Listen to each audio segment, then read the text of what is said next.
दंत कथाओं के अनुसार जिस तरह से अकबर ने बीरबल को सबसे बड़ा मूर्ख खोजने का टास्क दिया था, जिसके जवाब में बीरबल ने अकबर को ही सबसे बड़ा मूर्ख बतला डाला था, उसी तरह आज के समय में अगर कोई सबसे बड़ा मूर्ख है तो वह है ट्रंप की बातों पर विश्वास करने वाला। और उसमें सबसे ऊपर है हमारा पड़ोसी देश पाकिस्तान, क्योंकि जब ट्रंप ने ये ट्वीट किया कि हमें पाकिस्तान में भारी मात्रा में कच्चा तेल मिला है जिसे हम दोनों देश मिलकर निकालेंगे और शायद कल को भारत को भी बेचें, साथ ही दोनों देशों ने ट्रेड डील भी कर ली है जिससे दोनों को अरबों डॉलर का फायदा होगा। बस इतना कहना ही था कि पाकिस्तानियों ने सोशल मीडिया पर आकर कोहराम मचाना शुरू कर दिया। यहाँ तक कि वहाँ के एक्सपर्ट तो ये दावा करने लगे कि पाकिस्तान तो दुनिया का सबसे इम्पोर्टेंट देश बन चुका है, क्योंकि हम चीन और अमेरिका दोनों के अलाई हैं, यानी दोनों दुश्मन देशों को हम साध रहे हैं। अब हम भर भर के अमेरिका को सामान बेचेंगे जिससे हमारी इकोनॉमी भारत से कहीं आगे निकल जाएगी। पाकिस्तानी ये खुशियां मना ही रहे थे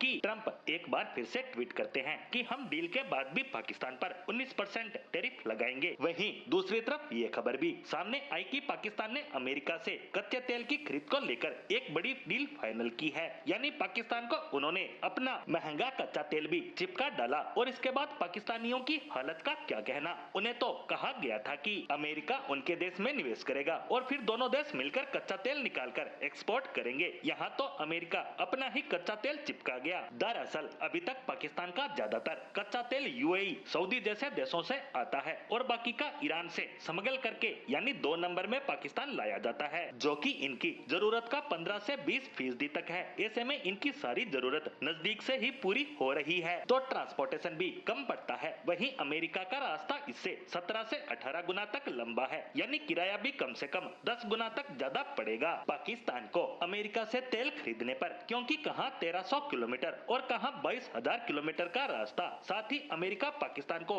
डिस्काउंट भी नहीं देने वाला, और अगर मैक्सिमम डिस्काउंट देता भी है तो भी उसका फायदा पाकिस्तान को मिलने वाला नहीं है। लेकिन पाकिस्तानी भी उस शुतुरमुर्ग की तरह है जो तूफान आने पर अपने सर को मिट्टी में धसा लेता है और अपने आप को दिलासा देता है कि वह गुफा में एकदम सुरक्षित जगह पर है, लेकिन उसे ये नहीं पता कि तूफान तो अब भी उसकी तरफ बढ़ रहा है। और इसी बात की खुशी पाकिस्तानी भी मनाते नजर आ रहे हैं। उन्होंने एक बार भी नहीं सोचा कि जो तेल उन्हें आज तक नहीं मिला, जिसकी उन्हें भी कोई जानकारी नहीं है, उसकी खबर ट्रंप को घर बैठे कैसे हो गई। वैसे पाकिस्तानी जनता भी करे तो क्या करे, क्योंकि उन्हें वहाँ की सरकार और सेना सपने ही ऐसे दिखाती है। कुछ ऐसे ही सपने उन्होंने चीन के सीपीईसी प्रोजेक्ट की घोषणा के समय भी दिखाए गए थे, जो आज दोनों देशों के गले की हड्डी बन चुका है। न निगलते बन रहा है न उगलते। खैर इससे हमें क्या, जिसे मरना ही है वह चाहे चीन के हाथ मरे या अमेरिका के, हलाल दोनों ही मामलों में होना ही पड़ेगा।